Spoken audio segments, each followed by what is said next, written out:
This is going to be a video tutorial on how to enable or disable chat requests on Reddit. I will be using the browser version on a desktop PC for this. Let me jump over to Reddit here. I have my browser open now and I am logged into Reddit. To enable or disable chat requests on Reddit, first thing you want to do is open up Settings. I'm going to go off to the upper right hand corner, up to my little profile icon. I'm going to click on that. Then I'm going to go down to where it says Settings, and I'm going to click on Settings.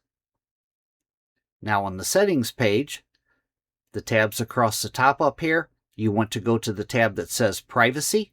Click on Privacy. And then right down here, who can send you chat requests? By default, yours is probably set to everybody or everyone like you see mine is. To change that, you just click on the little arrow next to it.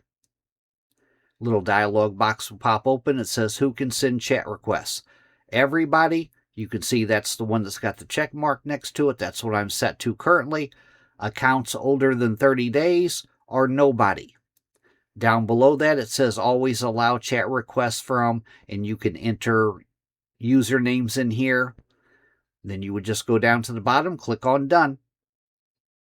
That is how to enable or disable chat requests on Reddit. Thanks for watching.